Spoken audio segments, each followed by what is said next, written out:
Ah, Ratchet et Clank, deux héros qui ont bercé à leur façon mon enfance vidéoludique et qui continuent malgré le temps qui passe à rester drôles et sympas à jouer. La franchise Ratchet et Clank est dans cette catégorie de jeux cartoonesques et loufoques qui s'accapare un genre et en fait ce qu'elle veut avec une bonne dose d'humour. Malgré sa longévité croissante et le fait que de nouveaux opus continuent à sortir sans que j'en sois au courant, je m'y suis replongé il y a quelques années à travers Ratchet et Clank Opération Destruction sur PlayStation 3. Et je constatais à quel point ça n'avait pas du tout vieilli. C'était toujours aussi fun à jouer, très drôle et le background n'était devenu que plus riche avec les années. Alors à la nouvelle d'un film Ratchet et Clank, le fan qui était en moi ne pouvait que se réjouir d'enfin voir un film d'animation ayant pour protagoniste ce duo aussi sympathique que badass, capable de sauver la galaxie tout en faisant de grosses conneries. Malheureusement, je crois que la galaxie est toujours bien dans la merde.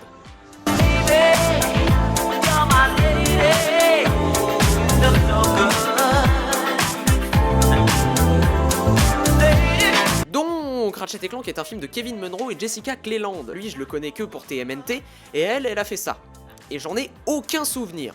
C'est l'histoire de Ratchet, un mécanicien à la vie chiante et rêvant de faire partie des Rangers Galactiques, l'unité de défense de la galaxie, qui rencontre un jour Clank, un androïde buggé provenant d'une chaîne de production de robots de guerre.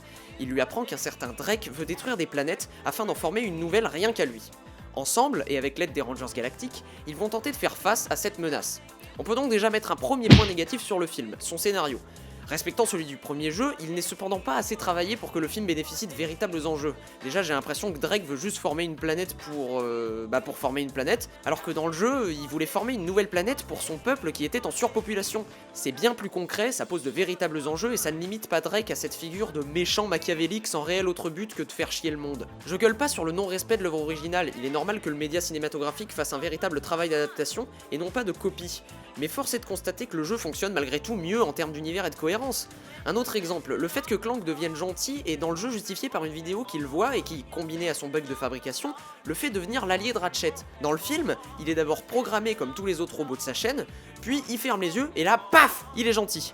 C'est trop peu, et je parie que les scénaristes justifient ça en disant « de toute façon, les gamins qui vont voir ce film s'en foutent de la cohérence ». La diversité des environnements et de la population des planètes laisse également à désirer. Bien sûr, c'était également le cas dans les jeux, mais on s'en foutait parce que rien ne justifiait que l'on gueule contre l'absence de gens dans la rue, puisque ce qu'on voulait, c'était exploser des trucs.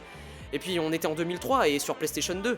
Là, les Rangers sont censés avoir plein de fans et quasiment personne ne semble touché par les événements graves qui se passent, genre je sais pas, une invasion de robots. On ne ressent aucune consistance dans l'univers du film et c'est à travers l'humour qu'il tente de faire passer ce défaut. Le problème, c'est que l'humour est ici rigide. La base de Ratchet & Clank, c'est de toujours désamorcer l'aspect dramatique des scènes avec des petites vannes par-ci par-là, mais toujours inattendues. Ici, elles sont placées parce que là, les scénaristes originaux, ils auraient fait comme ça. C'est bien dommage, parce que les pics d'humour deviennent prévisibles et complètement forcés. Genre les blagues sur YouTube, parce que lol, on a des youtubeurs au casting, ou encore le surplus de vannes sur Twitter. Finalement, seuls les gags vraiment cartoonesques finissent par fonctionner, parce qu'ils font sens avec l'univers décalé que veut mettre en place le film. Ça me fait encore plus chier de savoir que l'un des scénaristes, TJ Fixman, a écrit 6 Ratchet et Clank, dont certes les 5 derniers auxquels j'ai pas joué, mais surtout Opération Destruction. Comme je l'ai dit au début de la vidéo, l'humour y est toujours très bien dosé, et le scénar n'est pas mauvais. Il se targue même d'aborder pour la première fois dans la série l'origin story de Ratchet. Donc c'est dommage, on aurait pu avoir une très bonne adaptation, j'en suis sûr. Finalement, le seul point positif que je peux donner au film, c'est son casting. On a quand même droit à Patrick Poivret, Christophe Lemoine et Bernard Allan. Côté petit nouveau, Squeezie, John Rachid et Kevin Tran gèrent tous les trois comme il faut. D'ailleurs, grand bravo à Kevin en particulier qui a réussi à faire en sorte d'être méconnaissable et vraiment drôle à écouter. Tout le monde cabotine à sa manière, mais c'est surtout à cause du texte qui n'a aucun intérêt.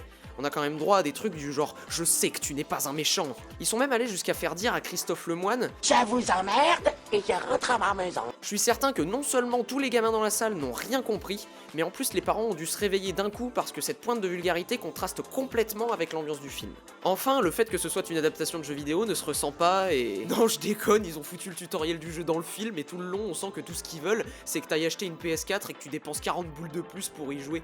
Finalement, Ratchet & Clank n'est pas une énorme merde, c'est juste un énième film publicitaire qui donne l'impression d'être un mauvais téléfilm adapté d'une série animée. Je suis d'autant plus déçu en tant que fan parce que je sais que c'est une licence adaptable, de par son univers riche et son humour cartoonesque, léger mais efficace sous toute forme que ce soit. C'est juste dommage que tout ce que fasse le film, le jeu le fait en mieux.